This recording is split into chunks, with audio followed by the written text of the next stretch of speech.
Let's talk some Ravens right now, and something that we've been discussing for the last couple of months. The Ravens do address maybe the biggest need on their roster by bringing in Ethan Posick last week to be their center, but I keep looking at this group of veteran receivers, and I keep looking at a Ravens team that has a known in Zay Flowers. We think still a known in Mark Andrews, although obviously coming off a really down year, and like a half a known in Rashad Bateman, and that's it as far as knowns in the pass catching department. And I just keep wondering if they might need to maybe add one more known into the conversation. Joining us now, this man, part of the Giants front office, built Super Bowl champions. Now you know him from NFL Network. It's a pleasure to welcome back Marc Ross, who is with us once again here on GCR. Marc, it's Glenn in Baltimore. It's great to see you, man. Thank you so much for taking the time for us. Of course, my pleasure, my pleasure. Marc, you heard the setup. It's both sides to me are relevant in this conversation. And based on what I heard you say, I think it's both sides are relevant to you. I think it's the side where the Ravens, you look at their roster, obviously we got to figure out what Jesse Minter's all about. We got to figure out what Declan Doyle's all about. But roster-wise, there's a lot to like. And then I just look at this pass-catching department and say, is that the group of pass catchers that you want to send out there with a first-year play caller and feel confident in your ability to win a Super Bowl, which is the reason why you fired your last head coach?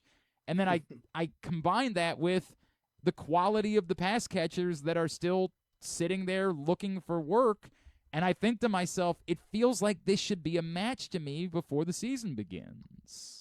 Yeah, for sure. Last week I was on there talking about it with Stefon Diggs, of course, coming back home, coming back to the area where it just made too much sense. And, as you mentioned, as I talked about on my segments, it was just a lot of what ifs. What if Rashad Bateman has a breakout year in year 5 or 6? That doesn't happen. Or like one of these rookies breaks through, and like it could. I'm not saying it can't. It's just a lot to ask. But you need the foundation there while all these other things can develop. I mean, if you look at the roster, you look at the receiver group. If you put Stefon Diggs on the roster, who are you really sacrificing there? Nobody. You still can have a good group where it doesn't hinder Elijah Surratt or Jacoby Lane if they become what you want them to be.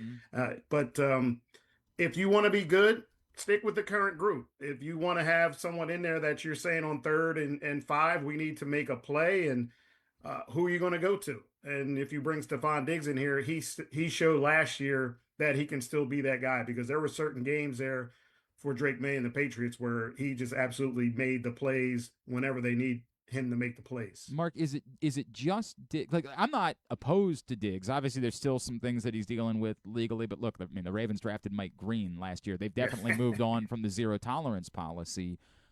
Is it just Diggs, or where are you with, like, I can't lie, Marc, I am so enamored with Keenan Allen. I am convinced he's going to be 55 years old, and he's still going to be a productive, and like he and Mike Evans, I just feel like are always going to be productive.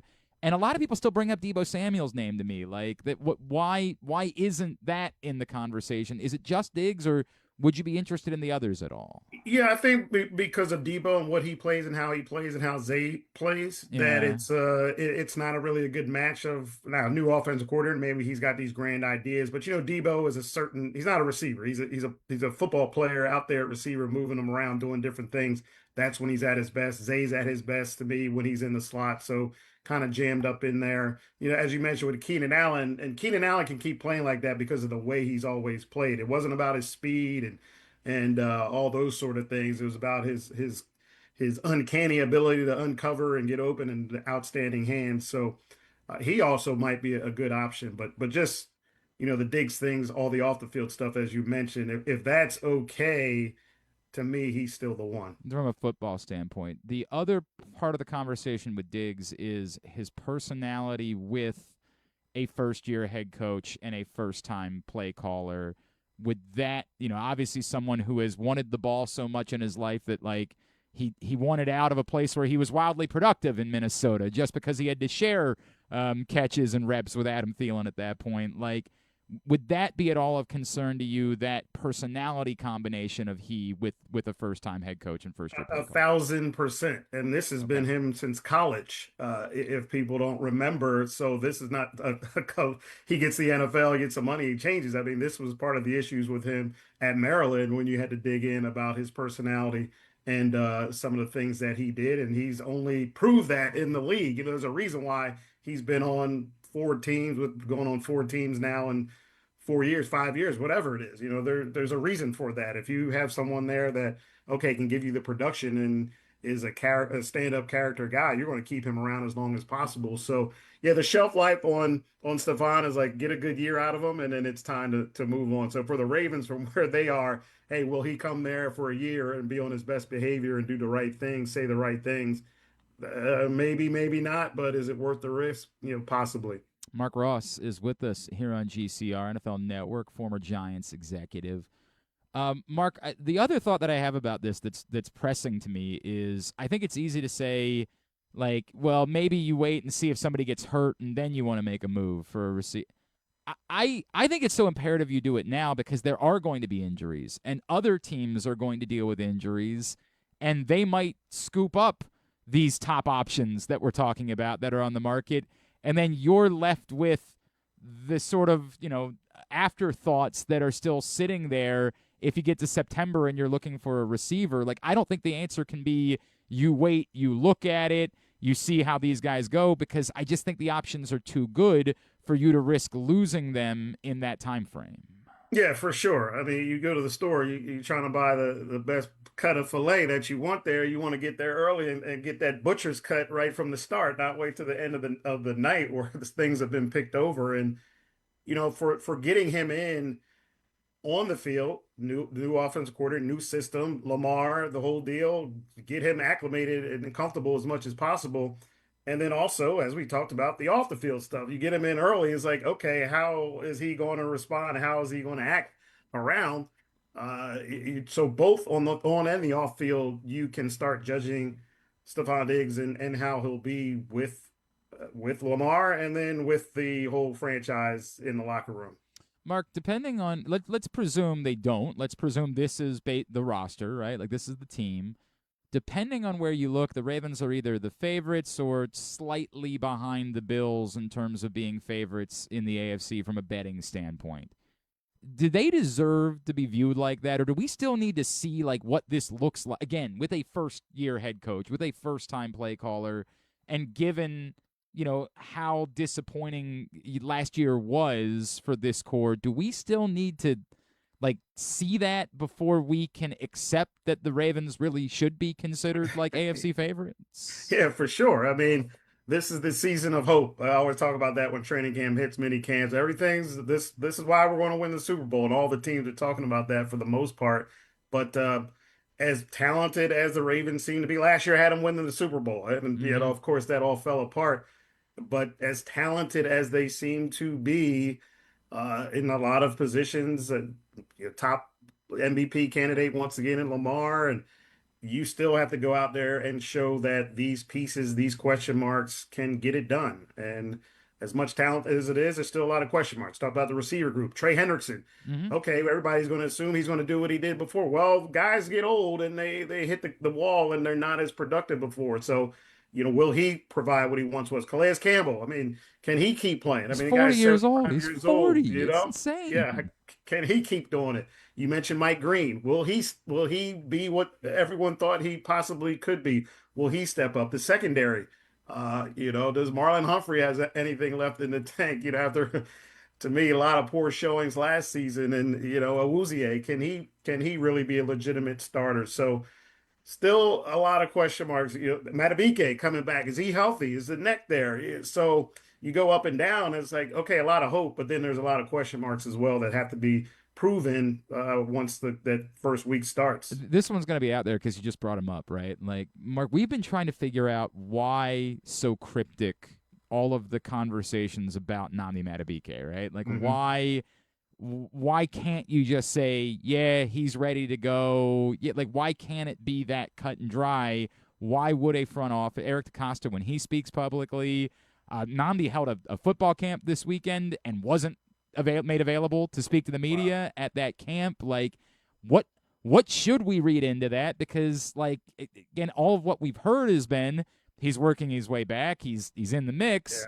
But the fact that no one is willing to say, yeah, we feel good about Nnamdi, like, leaves me saying, okay, but does that mean they, like, I don't know how to read into this situation. Yeah.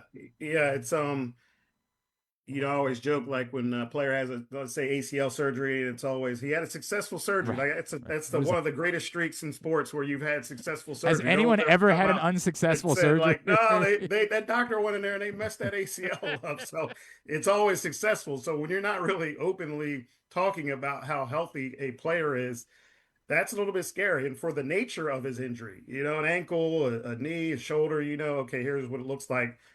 But that that neck back that I've always we used to talk about. I mean, that's so tricky even for your specialists to go. We drafted a guy running back out of Virginia Tech. I don't know if you remember David Wilson, and in the first round, dynamite rookie season, he had a neck situation. We got him all ready the whole off season.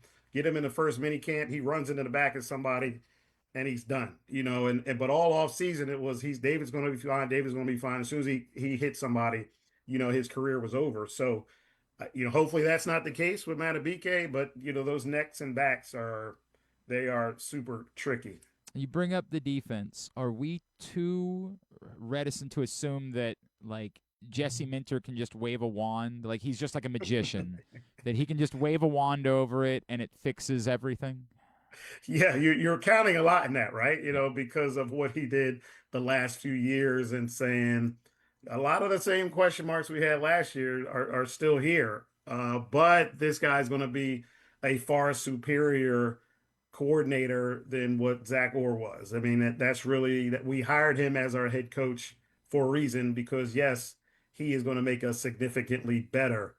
But once again, as we started out, as you mentioned, just another question mark that has to be proven once they start playing the games. I like to think that it's just as simple as that. I like to think he just shows up with some he's got the Mike McDonald pixie dust somewhere, and he can just sort of wave it over everything, and everything is fixed.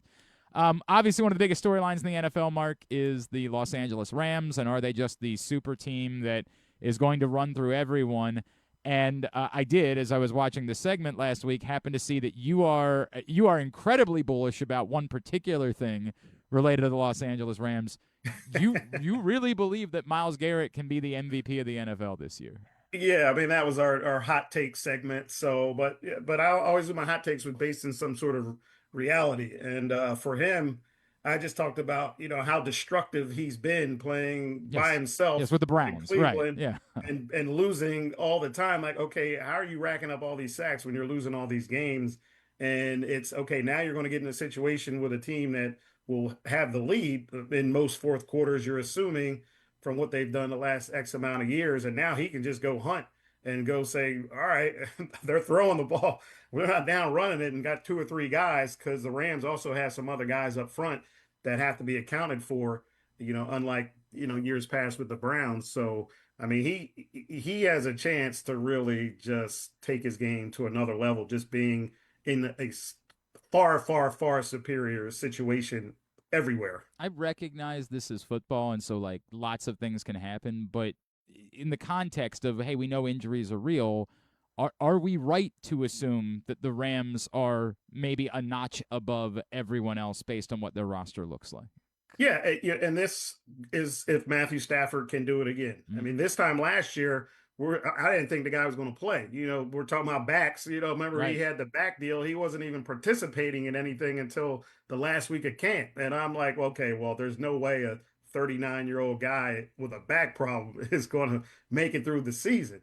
And he did. And he played better than I've ever seen him play. The MVP. And I was like, no, he deserved that. He played better than I've seen him play. So now we're assuming again that he can replicate what he did last season. If he can do that or even be close to that level, they're definitely the favorites in my eyes. But if he's not, their backup plan really isn't all that inspiring. Obviously, despite taking Ty Simpson in the first round, Correct. It's not all that inspiring. And then I'll wrap with this, Mark. The AFC North, right? Like, if Lamar, again, and I recognize what a qualifier this is, but if Lamar Jackson is healthy for the majority of the 2026 season, who is actually a threat to the Ravens in the AFC North? It's Cincinnati, That's it. and Pittsburgh is not. They're going to have part of that segment. I said they'll have a losing record. I still believe that when you look at their schedule, and I have no belief, Aaron Rodgers can do it. Cleveland's Cleveland, so it's between the Ravens and Cincinnati, and if Burrow's healthy, Right. they made significant changes on the defensive side of the ball. Dexter Lawrence and the crew, Boye Mafe coming in there that they've been atrocious on defense. Like that's their standard. Don't be atrocious, and But you can win so another I'll still five ask: games. is their offensive line good enough to expect? For example, I'll give Joe. They announced yesterday that the home game against the Ravens on New Year's Eve, they're going to wear their white uniforms. Is their offensive line good enough that we can expect Joe Burrow has a chance to play in that game?